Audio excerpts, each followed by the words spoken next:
লাম মিম যালিকাল কিতাবু লা রাইবা ফীহি হুদাল লিল মুত্তাকিন।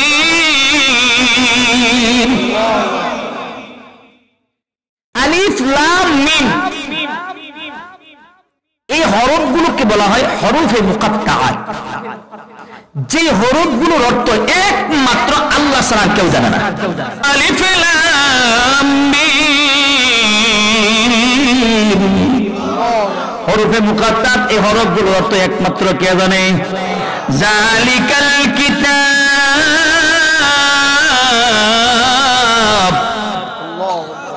তার মানে হলো যালিকাল কুরআন লা রাইবা ফীহি। আর একটু জোরে কন্যা সুবহানাল্লাহ। যালিকাল কুরআন লা রাইবা ফীহি, আল্লাহ বলেন যালিকাল কুরআন লা রাইবা ফীহি, এই কুরআন যে কুরআন নিয়ে বসেছি এই কুরআনের ভিতরে কোনো সন্দেহ নাই। এটা এমন এক কিতাব যেই কিতাব হলো পৃথিবীর সর্বশ্রেষ্ঠ কিতাব। এই কিতাবের উপাধি হলো কুরআন, এই কিতাবের উপাধি হলো মহাগ্রন্থ আল কুরআন। এটা এমন এক কিতাব, এমন এক কুরআন, এটা যেই জায়গার মধ্যে থাকে সেই জায়গাটাই দামি হয়ে যায়। কুরআন যেই জায়গায় থাকে সেই জায়গায় দামি হয়ে যায়। কুরআন নাজিল হয়েছে কোথায়? মক্কায়। কুরআন নাজিল হয়েছে কোথায়? মদিনায়। এই পৃথিবীর মধ্যে দামি শহরের নাম হলো মক্কা শহর, দামি শহরের নাম হলো মদিনা শহর। মক্কা শহর দামি হওয়ার কারণ হলো তিনটা। সুবহানাল্লাহ কোন? মক্কা শহর দামি হওয়ার কারণ হলো তিনটা, মদিনা শহর দামি হওয়ার কারণ হলো দুইটা। মক্কা শহর দামি হওয়ার কারণ তিনটা, সেই তিনটা কি? এক নম্বর, ইন্না আউওয়ালা বাইতিন উযিয়া লিন-নাস লাল্লাযী বিবাক্কাতা মুবারাকান ওয়া হুদাল লিল আলামিন। এক নম্বর হলো মক্কা শহরের মধ্যে আল্লাহ সর্বপ্রথম পৃথিবীর সর্বপ্রথম ঘর বানালেন। এই ঘরের নাম হলো খানায়ে কাবা। ঘরের নাম কি? এই ঘরের নাম হলো খানায়ে কাবা। এই ঘরের নাম হলো বাইতুল্লাহ। এই ঘরের মধ্যে যারা যাবে, আমার রাসূল বলে এটা এমন এক ঘর, এই ঘর পৃথিবীর কোনো মানুষ বানায় না। এই পৃথিবীতে বানাইছে আল্লাহ 6 দিনে। কয় দিনে? পৃথিবী আল্লাহ বানাইলেন 6 দিনে। 6 দিনে বানার পরে পৃথিবীর মধ্যে সর্বপ্রথম আল্লাহ মক্কা শহরে একটা ঘর বানাইলেন। এই ঘরের নাম হলো বাইতুল্লাহ। এটা এমন এক ঘর আল্লাহ বানায় দিলেন, পৃথিবীর কোনো মানুষের দ্বারা বানাইলেন না। পৃথিবীতে তো কোনো মানুষ হয় নাই, আল্লাহ বানাইলেন আল্লাহর ফেরেশতাদের মাধ্যমে। চিৎকার দিয়ে কন্যা সুবহানাল্লাহ। আল্লাহ বানাইলেন, আল্লাহ রাসূল বলে ঘর এমন এক ঘর, এই ঘরের মধ্যে যারা যাবে, এই ঘরের মধ্যে আল্লাহ একটা পাথর রেখে দিয়েছে। ওই পাথরের মধ্যে যারা চুমু দিবেন এদের জিন্দেগি সব গুনাহ আল্লাহ মাফ করে দিবে। তবে কিছু শর্ত আছে। শর্ত হলো রিজিক হতে হবে হালাল, টাকা পাইতে হবে হালাল, মাল হইতে হবে হালাল। সুদের টাকা নিয়ে বাইতুল্লাহ জিয়ারত করলে আর লাব্বাইক লাব্বাইক আল্লাহুম্মা লাব্বাইক ইন্নাল হামদা ওয়ান নি'মাতা লাকা ওয়াল মুলক লা শারীকা লাক, যতই লাব্বাইক বলে আল্লাহ আল্লাহ লাব্বাইকে জবাব দিবে না। হারাম মাল নিয়ে গেলে আল্লাহ লাব্বাইকে জবাব দিবে না। হালাল মাল নিয়ে যদি বাইতুল্লাহর কাছে গিয়ে লাব্বাইক লাব্বাইক হয়, তখন আল্লাহ বলে ইয়া আবদি, হে আমার বান্দা তুমি কি বলো বলো। বান্দা তো বলে আল্লাহ 6000 কিলোমিটার দূর বাংলাদেশের সেই চাঁদপুর থেকে এসেছি গো মালিক, হালাল টাকা নিয়ে এসেছি, তোমার ঘরটা জিয়ারত করতে এসেছি, তুমি আমার জিন্দেগি সব গুনাহ মাফ করে দাও। ওই হালাল টাকা নিয়ে বাইতুল্লাহ যখন হযরত আসওয়াদের মধ্যে গিয়ে চুমু দেয়, ওই পাথরের চুমু দেওয়ার সঙ্গে সঙ্গে আল্লাহ তার জিন্দেগি সব গুনাহ মাফ করে দেয়। মক্কা দামি হলে এক নাম্বার কারণ পাইলাম। কারণটা হলো সেখানে আল্লাহ সর্বপ্রথম ঘর বানালেন খানায়ে কাবা, পৃথিবীর সবচেয়ে দামি ঘর। সুবহানাল্লাহ। 2 নম্বর কারণ সেই জায়গার মধ্যে আল্লাহ সর্বশ্রেষ্ঠ নবী, সর্বশ্রেষ্ঠ রাসূল আল্লাহ তাআলা মক্কা শহরে পাঠাইছে। জোরে কোন সুবহানাল্লাহ। সেই নবী আর কোন নবী নয়, সেই নবী হলো আমার আপনার নবী, বিশ্ব নবী, সাইয়্যিদুল মুরসালিন, ইমামুল মুরসালিন, খাতামুন নবিয়্যিন নবী মুহাম্মদুর রাসূলুল্লাহকে আল্লাহ তাআলা মক্কাতে পাঠাইলেন। আমার নবী মক্কায়, কুরআন নাযিল হইল মক্কায়। সুবহানাল্লাহ। কোন কিতাবের মধ্যে সবচেয়ে সেরা কিতাবের নাম? কোরআন নাজিল হয়েছে মক্কায়, এই জন্য প্রতিটা সূরার প্রথম দিকে লেখা আছে মদনী মাক্কি। এই যে সূরা ফাতিহার প্রথম দিকে লেখা আছে মাক্কি, সূরা বাকারার প্রথম দিকে লেখা আছে মদনী। তার মানে এই সূরাটা, এই সবচেয়ে বড় সূরাটা, যে সূরাটা নিয়েছি দ্বিতীয় সূরা, 286টা আয়াত আছে এই সূরার ভিতরে, এই সূরার প্রথম দিকটা মদনী লেখা আছে। তার মানে হলো সেই সময় নবীজি মদিনায় ছিলেন এই সূরাটা যখন নাজিল হয়। যে কন্যা সুবহানাল্লাহ, আমার নবী কখন মক্কায় ছিলেন, কখন মদিনায় ছিলেন, কোরআনের প্রথম দিকটা সূরাগুলো দেখতে বুঝতে পারবেন। যখন সূরার প্রথম দিকটা লেখা থাকবে মক্কি, তখন মনে মনে ধরে নেবেন আল্লাহ নবী এই সূরাটা নাজিল হয় সময় রাসূল মক্কায় ছিলেন। যখন মদনী দেখবেন তখন বুঝে নেবেন আমার নবী সেই সময়টাই মদিনায় ছিলেন। আর একটু জোরে কন্যা সুবহানাল্লাহ। যালিকাল কিতাব, এই জায়গা ব্যাখ্যা করতে করতে 11:30 বাজবো। কেমনে করবো? 3 প্রকারের মানুষ। আর কিভাবে এই 20টা আয়াতের তরজমা করবো? শুধু 20টা আয়াত পড়া তরজমা করতে 1.5 ঘন্টা সময় লাগবে। ভাইরা আমার ভালো করে বুঝবেন, যালিকাল কিতাব, এই কিতাব কোরআন, এটা যেই জায়গার মধ্যে থাকে সেই জায়গাটা দামি হয়। কোরআন থাকে মসজিদের ভিতরে, মসজিদ পৃথিবীতে দামি। কোরআন থাকে মাদ্রাসার ভিতরে, মাদ্রাসাটা দামি। কোরআন থাকে আবু বকর সাহেবের ভিতরে, আবু বকর সাহেব দামি। কোরআন তরিকুল ইসলাম সাহেবের ভিতরে, তরিকুল ইসলাম সাহেব দামি। কোরআন আজকের প্রধান আলোচক নুরি সাহেবের ভিতরে, এই জন্য নুরি সাহেবকে সম্মান করে এখানে এসেছেন একটাই মাত্র কারণ, সেটা হলো কোরআন। আমার ভাইরা তাহলে আসুন, আমি আবু বকর ভাইয়ের কাছ থেকে শুনেছি আজকে এই জায়গা থেকে 3টা বাচ্চাকে পাগড়ি দেওয়া হয়েছে। কয়টা? 3টা বাচ্চাকে পাগড়ি দেওয়া হয়েছে। এটা এমন এক কোরআন, ইচ্ছা করলেই সবার ভিতরে এই কোরআন ঢুকে না। এত বড় একটা কোরআন শরীফ, এই বিশাল কোরআন শরীফ আল্লাহ তাআলা যদি রহম না করে তাহলে এই কোরআন ভিতরে ঢুকানো যায় না। এই কোরআন শরীফ ভিতরে ঢুকা যায় কেমনে? রাতের ঘুমে 3টা বাজে বাচ্চাগুলো এই মাদ্রাসার হেফজখানার ভিতরে বাচ্চাগুলো ঘুম থেকে উঠা, উস্তাদ উঠে, ছাত্ররা উঠে ঠান্ডা পানি দিয়ে ওযু করে, আরে সেই 3টা বাজে তাহাজ্জুদের নামাজটা আপনি আর আমি ঘুমাই, আর এই মাদ্রাসার বাচ্চাগুলো ঠান্ডা পানি দিয়ে রাত্রে 3টা 3:30 বাজে ঘুম থেকে ওইটা তাহাজ্জুদের অবস্থা। তাহাজ্জুদের নামাজ পড়ে বাচ্চারা এবার কান্দে, মালিক রে, ও মালিক, আব্বা আম্মা আমাকে মাদ্রাসায় ভর্তি করে দিয়েছে, এই কোরআন আমার ভিতরে ঢুকাইতাম, কিন্তু আমার যে জেহেন শক্তি দুর্বল। ও আল্লাহ, তোমার এই কোরআন আমি কেমনে ভিতরে ঢুকাবো? তুমি আমার প্রতি রহম করো, আমার জেহেন শক্তি তুমি বাড়ায় দাও। একদিকটা মা বাবা বাচ্চাটার জন্য দোয়া করে, আরেক দিকটা বাচ্চারা 3:30 বাজে, ছোট বাচ্চারা ঘুম থেকে উঠে সেটা তাহাজ্জুদের নামাজ পড়ে আল্লাহর কাছে দোয়া করে। আরেক দিকটা উস্তাদও দোয়া করে। যখন দোয়া করে বাচ্চারা ক্লাসে বসে, যে বাচ্চারা আধা পৃষ্ঠা সবক দিতে পারে না, চোখের পানি যখন পড়ে যায়, এই চোখের পানি আল্লাহর কাছে যখন কবুল হয়ে যায়, যে বাচ্চা 2 লাইন 3 লাইন 5 লাইন দিতে পারে না, এই বাচ্চারা 1 পৃষ্ঠা 2 পৃষ্ঠা প্রতিদিন সিনার ভিতরে ঢুকা। আর একটু জোরে করবে সুবহানাল্লাহ। বাইরে জানি না আজকে কার ছেলেটারি আজকে হাফেজে কুরআন হয়েছে রে, জানি না ছেলের বাবা জানে কি করে রে।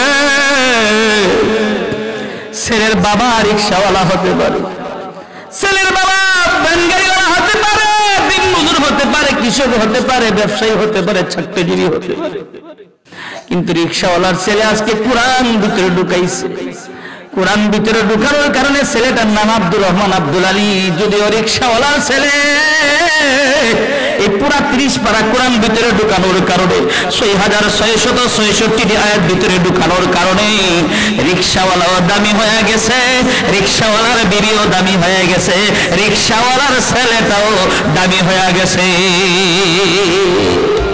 কত দামি, কত দামি রিকশাওয়ালার ছেলেরে। আজকের পড়তে কেউ আর আব্দুর রহমান করে ডাক দিবে না, কেউ আর আব্দুল আলী করে ডাক দিবে না। বয়স মাত্র 10 বছর, বয়স মাত্র 12 বছর, ছেলেটাকে রিকশাওয়ালার ছেলে করে ডাক দেওয়ার সাহস পাবে না। ছেলেটাকে ডাক দিবে হাফেজ সাহেব গো, ও হাফেজ আব্দুর রহমান আসো, ও হাফেজ আব্দুল আলী আসো। আর ওই হাফেজ আব্দুল আলীর আব্বা রিকশা চালায়, ভ্যান গাড়ি চালায়, দিনমজুর কাজ করে রাস্তার মধ্যে। তার ওই রিকশাওয়ালা বাবার আগে স্বাস্থ্য হলে বলে আমার ছেলেটার জন্য দোয়া কইরো, আমার ছেলেটা পুরা কোরআন শরীফ ভিতরে ঢুকাইছে, আমার ছেলে আজকে পাগড়ি পাইছে, আমার ছেলে আজকে মাথার মধ্যে পাগড়ি পাইছে, আমার ছেলেটার জন্য দোয়া কইরো যেন আমার ছেলেটা ভিতরের মধ্যে কোরআন শরীফটা তার সিনার ভিতরে যেন মৃত্যুর আগ পর্যন্ত রাখতে পারে। ছাট্টিকানি কথা না, সবাই কোরআন ভিতরে রাখতে পারে না। আমার ভাইরা, জালিকাল কিতাব লা রাইবা ফীহি। মনটা কি চায় আমার একটা ছেলে হাফেজ হোক? আরে একটা ছেলে যদি হাফেজ হয়ে যায়, আর এই ছেলে যদি তার বাবার জানাজার নামাজ পড়ায়া দেয়, এই ছেলে যদি তার মার জানাজার নামাজ পড়ায়া দেয়, আল্লাহ তাআলা কবরের আযাবটা মাফ কইরা দিবে। আর একটু জোরে করুন সুবহানাল্লাহ। শুধু তাই না, এই ছেলেটা বাবা মাকে কোনোদিন ভুলবে না। বাবা মা চলে যাওয়ার পর 15 দিন 10 দিন পর পর কবরের পাশে যাইব, কে ডাক, বাবা আব্বু তুমি না আমার হাফেজ বানাইছো, আম্মা তুমি না আমাকে 10 বার দিন গর্ভধারণ করেছো, তোমার না বড় আশা ছিল আমি হাফেজ হইতাম, মা তোমার আশা আজকে বাস্তবায়ন হয়েছে, তোমার ছেলে হাফেজ হয়েছে, কিন্তু তুমি আমাকে চাইরা চলে গেলে। মা গো তোমাকে ডাকি, তুমি তো আমার ডাকে সাড়া দাও না। তখন আকাশের দিকে তাকায় হাফেজ সাহেব বলবে, আল্লাহ আমার আম্মার কবরটা তুমি জান্নাতের বাগিচা বানায় দাও, আমার আব্বার কবরটা তুমি জান্নাতের বাগিচা বানায় দাও। আল্লাহ এলাকার প্রতিটা ঘরে ঘরে হাফেজ তৈরি করে দেয়, প্রতিটা ঘরে ঘরে আলেম তৈরি করে দেয়। আল্লাহ এই মাদ্রাসার উসিলায় এলাকার প্রতিটা ঘরে ঘরে তুমি বরকত দিয়ে রহমত দিয়ে ভরপুর করে দাও। জুড়ে কোন আমিন। জালিকাল কিতাব লা রাইবা ফীহি। বাইরে জালিকাল কিতাব মানে থাকলে ঘন্টা ঘন্টা চলবে, একটু সামনে যাই। লা রাইবা ফীহি, আল্লাহ বলেন আমি যে কিতাব নাজিল করেছি এই কিতাবের মধ্যে কোনো সন্দেহ। হুদাল লিল মুত্তাকিন,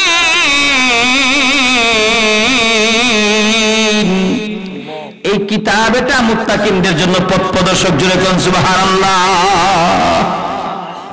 এখন মুত্তাকি কে? মুত্তাকি যারা হবে এরা 1 নাম্বার মানুষ। এই যে আলোচনা শুরু হইল, যারা মুত্তাকি হবে তারাই হলো 1 নাম্বার মানুষ।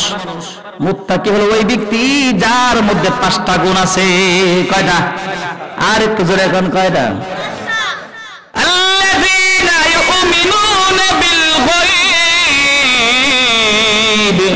ওয়া ইউকিমুনাস সালাহ ওয়া মিম্মা রাযাকনাহুম ইউনফিকুন। আল্লাহ বলেন মুত্তাকির 1 নাম্বার গুণ হলো আল্লাযীনা ইউমিনুনা বিল গায়ব। আল্লাহকে দেখা যায় না, আল্লাহকে অনুভব করা যায় না। আল্লাহকে না দেখে, আল্লাহকে অনুভব না করে আল্লাহকে যারা বিশ্বাস স্থাপন করবে তারাই হলো মুত্তাকি। আমরা আল্লাহকে না দেখে বিশ্বাস করি, এই জন্য মুত্তাকির 1 নাম্বার গুণটা আমাদের মধ্যে আছে কিনা? না, মুত্তাকির 1 নাম্বার গুণ আমাদের মধ্যে আছে। কেন? আমরা আল্লাহকে না দেখে বিশ্বাস স্থাপন করি। সুবহানাল্লাহ। 2 নাম্বার মুত্তাকির 2য় নাম্বার গুণ, মনোযোগ সহকারে শুনবেন ভাইয়েরা আমার। বহু দূর থেকে আপনাদের এখানে এসেছি, গতকালকে ছিলাম সেই জামালপুরে, বহু দূর 3 থেকে 400 কিলোমিটার দূরে চাঁদপুরে এসেছি। এখানে বাইরের আমার এই কোরআনের দাওয়াত নিয়ে এসেছি।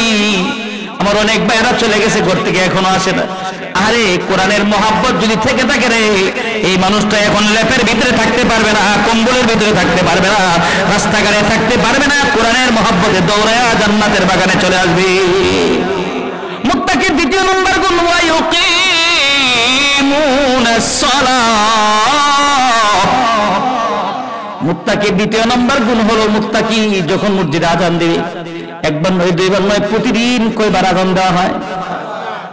প্রতিদিন 5 বার আযান দেওয়া হয়। হাইয়া আলাস সালাহ, হাইয়া আলাস সালাহ।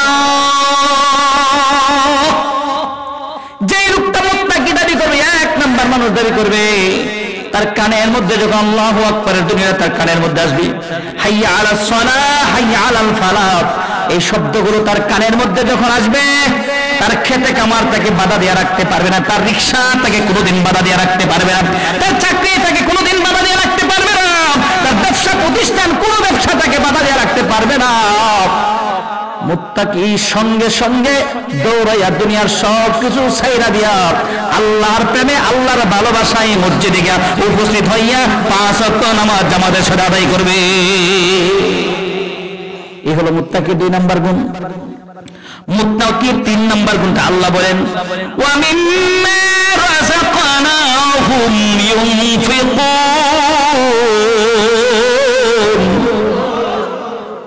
মুত্তাকির 3 নম্বর গুণ হলো আল্লাহ রাব্বুল আলামিন বলেন বান্দারে আমি আল্লাহ তোমাকে মাল দেয়া থাকি, আমি আল্লাহ তোমাকে অর্থ দেয়া থাকি, আমি আল্লাহ তোমাকে সম্পদ দেয়া থাকি। আল্লাহ বলেন আমি আল্লাহর মাল, আমি আল্লাহর সম্পদ দ্বারা আমি আল্লাহর রাস্তায় খরচ করে, আল্লাহর মালগুলো দ্বারা আল্লাহর রাস্তায় খরচ করে তারাই হলো মুত্তাকি। আমার আগের বক্তা আমার ভাই ঢাকা কেরানীগঞ্জ থেকে আসছে, আপনাদের এর কাছে টাকা চাইছে, কেউ 5,000 দিয়েছেন, 10,000 দিয়েছেন, কেউ 1,000 দিয়েছে। যারা জান্নাতের বাগানের মধ্যে আল্লাহর রাস্তার মধ্যে যারা টাকাগুলো দিয়েছে এরাই হলো মুত্তাকি। আজকে প্রমাণ করেছে, জোরে কোন ঠিক কিনা? এরা প্রমাণ করেছে তারা মুত্তাকি। আমি তো আজকে আর কালেকশন করব না, কালেকশন তো আমার ভাই করে চলে গেছেন। যারা এই মুত্তাকি হবে তাদের মধ্যে 3 নাম্বার গুণটা থাকতে হবে, আল্লাহ দেওয়া মালগুলো আল্লাহ রাস্তায় খরচ করবে। মুত্তাকির 4 নাম্বার গুণ ওয়াল্লাযীনা ইউমিনুনা বিমা উনজিলা ইলাইকা ওয়া মা উনজিলা মিন ক্বাবলিক ওয়া বিল আখিরাতি হুম ইউকিনুন। মুত্তাকির 4 নাম্বার গুণ আল্লাহ নবীজি আমি আল্লাহ আপনার উপর যাবতীর্ণ করছি, নবী গো আমি আল্লাহ আপনার উপর কোরআন নাযিল করছি, কোরআনকে যারা বিশ্বাস স্থাপন করবে তারা হলো মুত্তাকি। ওগো নবীজি আপনার পূর্বে আমি আল্লাহ তাওরাত নাযিল করেছি, জবুর নাযিল করেছি, ইনজিল নাযিল করেছি। সেই সময় যারা তাওরাত বিশ্বাস করছে তারা মুত্তাকি, সেই সময় যারা জবুরকে বিশ্বাস করছে তারা মুত্তাকি, সেই সময় যারা ইনজিলকে বিশ্বাস করছে তারা মুত্তাকি। নবী গো আমি আল্লাহ যখন কোরআন নাযিল করলাম তাওরাত রহিত হয়ে গেছে, জবুর রহিত হয়ে গেছে, ইনজিল রহিত হয়ে গেছে, এখন যারা কোরআনকে বিশ্বাস করবে তারাই হলো মুত্তাকি। আরেকটু জোরে করুন না সুবহানাল্লাহ। মুত্তাকির 4টা গুণ পাইলাম। 5 নাম্বার গুণ, 1 নাম্বার মানুষের 5 নাম্বার গুণ আল্লাহ বলেন শেষ আয়াতের মধ্যে আল্লাহ বলেন ওয়া বিল আখিরাতি হুম ইউকিনুন।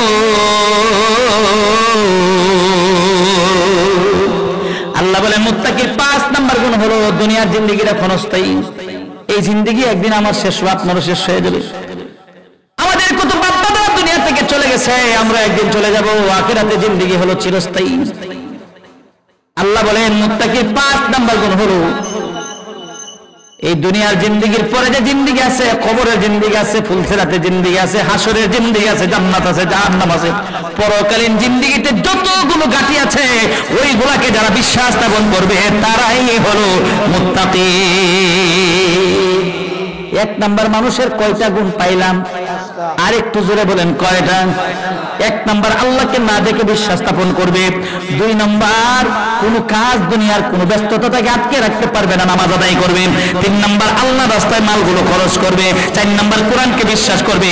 5 নাম্বার আখিরাতকে বিশ্বাস করবে। এই 5টা গুণ যার মধ্যে আছে এরা হলো 1 নাম্বার মানুষ। 1 নাম্বার মানুষের সার্টিফিকেটটা নিয়ে যায়, হতে চাই 1 নাম্বার মানুষ। সার্টিফিকেটের দরকার আছে কিনা নাই?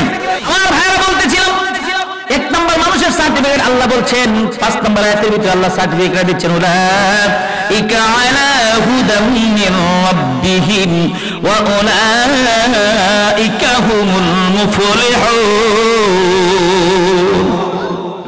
আল্লাহ বলেন কষ্ট করে যারা এই 5টা গুণ অর্জন করছে, এই শীতের মধ্যে কনকন শীতের মধ্যে যারা নামাজ ঠিকমতো আদায় করেছে, যারা আমার মাল আল্লাহ রাস্তায় খরচ করছে, যারা কোরআনকে ধরছে, কোরআনকে লালন করছে, কোরআন বুকে রেখেছে, কোরআন ঘরের মধ্যে রাখছে, প্রতিদিন সকাল বিকাল কিছু কোরআন শরীফ তেলাওয়াত করেছে, আমি আল্লাহকে বিশ্বাস স্থাপন করেছে, আল্লাহ বলেন তাদের সার্টিফিকেট হলো উলাইকা আলা হুদাম মির রাব্বিহিম ওয়া উলাইকা হুমুল মুফলিহুন। এই সমস্ত লোকেরা তাদের প্রভুর পক্ষ থেকে হেদায়েত প্রাপ্ত, ওয়া উলাইকা হুমুল মুফলিহুন, তারাই হলো সফল কাম। কি সার্টিফিকেটটা পাইলাম? তারা সফল কাম। মুফলিহুনের ব্যাখ্যা এখানে 2টা তাফসীর জিনিস, একটা হলো দুনিয়া আর একটা হলো আখিরাত। দুনিয়ার মধ্যে আল্লাহ বলেন এই 5টা গুণ যারা অর্জন করবে এদের দুনিয়াও সাকসেস হবে, আখিরাতও সাকসেস হবে। দুনিয়ার সফলতা কি? প্রতিটা মানুষ ব্যক্তিগত জীবনের সফলতা চাই, পারিবারিক জীবনের সফলতা চাই, অর্থনৈতিক জীবনের সফলতা চাই, চাই কি চাই না? প্রতিটা মানুষ ব্যক্তিগত জীবনের সফলতা চাই, পারিবারিক জীবনের সফলতা চাই, সামাজিক জীবনের সফলতা চাই। আল্লাহ বলেন এই মুফলিহুনের তাফসীরের মধ্যে আল্লাহ বলেন যে আল্লাহ তাআলা এই 5টা গুণ যারা অর্জন করবে এরা পারিবারিক জীবনের সফলতা অর্জন করবে দুনিয়াতে, ব্যক্তিগত জীবনের সফলতা অর্জন করবে, সামাজিক জীবনেও সফলতা অর্জন করবে। সামাজিক জীবনের সফলতা কি? লোকটা যখন 5 ওয়াক্ত নামাজ আদায় করবে সমাজে সব মানুষ তাকে ভালোবাসবে, যেরকম সুবহানাল্লাহ।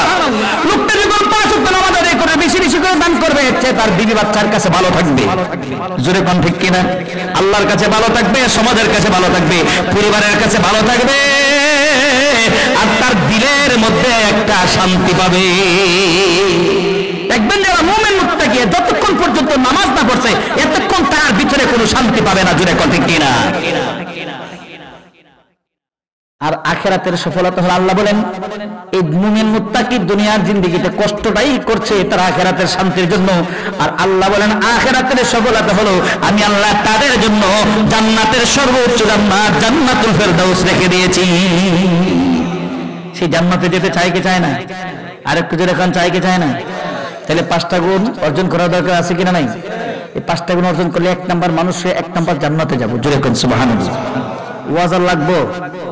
যে ওয়াজ করছি আধা ঘন্টা বয়ান করলে যদি মানুষ আমল করে যথেষ্ট, জোরে কোন ঠিক কিনা? কিন্তু বয়ান করতে ভালো 2 প্রকারের মানুষ। 6 নাম্বার 7 নাম্বার আয়াতের ভিতরে আল্লাহ বলেন ইন্নাল্লাযীনা কাফারু সাওয়াউন আলাইহিম আ'আনযারতাহুম আম লাম তুনযিরহুম লা ইউমিনুন। 2 নাম্বার মানুষের আলোচনা শুরু হলো। আল্লাহ রাব্বুল আলামিন বলেন ইন্নাল্লাযীনা কাফারু সাওয়াউন আলাইহিম আ'আনযারতাহুম আম লাম তুনযিরহুম লা ইউমিনুন। নিশ্চয় যারা কাফের, নিশ্চয় যারা কি আপনি তাদেরকে ভয় প্রদর্শন করুন বা না করুন এরা কোনদিন লা ইউমিনুন ঈমান আনবে না। কেন ঈমান আনবে না? আল্লাহ বলেন খাতামাল্লাহু আলা কুলুবিহিম ওয়া আলা সামঈহিম ওয়া আলা আবসারিহিম গিশাওয়া ওয়া লাহুম আযাবুন আযীম। কেন তারা ঈমান আনবে না?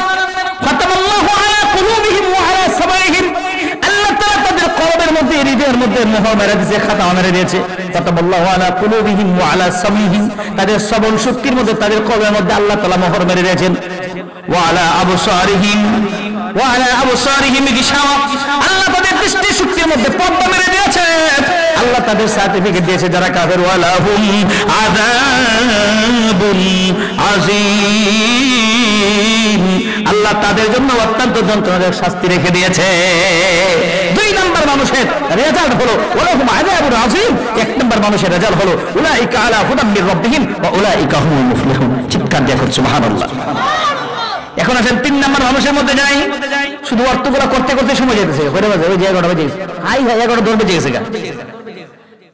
হ্যাঁ, ওয়া মিনান নাসি মান ইয়াকুলু আমান্না বিল্লাহি ওয়া বিল ইয়াউমিল আখির ওয়া মা হুম বিমুমিনিন। দেখেন আল্লাহ মুনাফিকদের ব্যাপারে কি বলছেন। ওমরজি মানুষের মধ্যে থেকে কিছু মানুষ আছে তারা বলে আমান্না বিল্লাহি, আমরা ঈমান এনেছি আল্লাহর উপরে। কার উপরে? আমান্না বিল্লাহি ওয়া বিল ইয়াউমিল আখির, এবং আখিরাতের উপর আমরা বিশ্বাস করি। আর আল্লাহ বলে ওগো নবীজি ওয়া মা হুম বিমুমিনিনা, আদৌ আল্লাহর প্রতি ঈমান আনে নাই, আখিরাতকে বিশ্বাস করে না। এরপর আল্লাহ রাব্বুল আলামিন বলেন ইখাদিউনাল্লাহা ওয়াল্লাযীনা আমানু ওয়া মা ইয়াখদাউনা ইল্লা আনফুসাহুম ওয়া মা ইয়াশউরুন। ইখাদিউনাল্লাহ, যারা মুনাফিক তারা আল্লাহকে ধোঁকা দেয়। কাকে ধোঁকা দেয়? আল্লাহ বলেন ইখাদিউনাল্লাহা ওয়াল্লাযীনা আমানু, তারা আল্লাহকে ধোঁকা দেয়। ওয়াল্লাযীনা আমানু, এবং যারা ইমানদার তাদেরকে ধোঁকা দেয়। আর আল্লাহ বলেন ওগো নবীজি ওমা ইয়াখদাউনা ইল্লা আনফুসাহুম ওমা ইয়াশউরুন, তারা আল্লাহকে ধোঁকা দেয় না, তারা ইমানদারদেরকে ধোঁকা দেয় না, তারা নিজেরা দুনিয়াতে ধোঁকা খাইতেছে। এই মুনাফিক এরা নিজেদেরকে অনেক অনেক কিছু মনে করে এরা আল্লাহকে ধোঁকা দেয়, ইমানদারদেরকে ধোঁকা দেয়। আল্লাহ বলছেন নবী গো এরা নিজেদেরকে অনেক চালাক মনে করে, আসলে এরা আল্লাহকে ধোঁকা দেয় না, ইমানদারকে ধোঁকা দেয় না, এরা নিজেরা কি খাইতেছে? ধোঁকা খাইতেছে। ফি কুলুবিহিম মারাদুন ফাযাদাহুমুল্লাহু মারাদা ওয়া লাহুম আযাবুন আলীম। ফি কুলুবিহিম মারাদুন, তাদের হৃদয়টা মারিজ হয়ে গেছে। ফাযাদাহুমুল্লাহু মারাদা, আল্লাহ তাদের হৃদয়ের অসুস্থতাকে আরো বৃদ্ধি করে দিয়েছে। ওয়া লাহুম আযাবুন আলীম, আল্লাহ তাদের জন্য অত্যন্ত যন্ত্রণাদায়ক শাস্তি রেখে দিয়েছে। আমরা মূল কথাটা পেয়ে গেলাম। এক নম্বর মানুষ যারা এরা দুনিয়াও সফল আখিরাতেও সফল। দুই নম্বর মানুষের ঠিকানা হলো ওয়ালাহুম আযাবুন আযীম। আর তিন নম্বর মানুষ যারা মুনাফিক তাদের ঠিকানা হলো ওয়ালাহুম আযাবুন আলীম, তাদের ঠিকানা হবে জাহান্নাম, কাফেরদের ঠিকানা হলো জাহান্নাম। এই হলো তিন প্রকারের মানুষ। আমরা হতে চাই এক নম্বর মানুষ।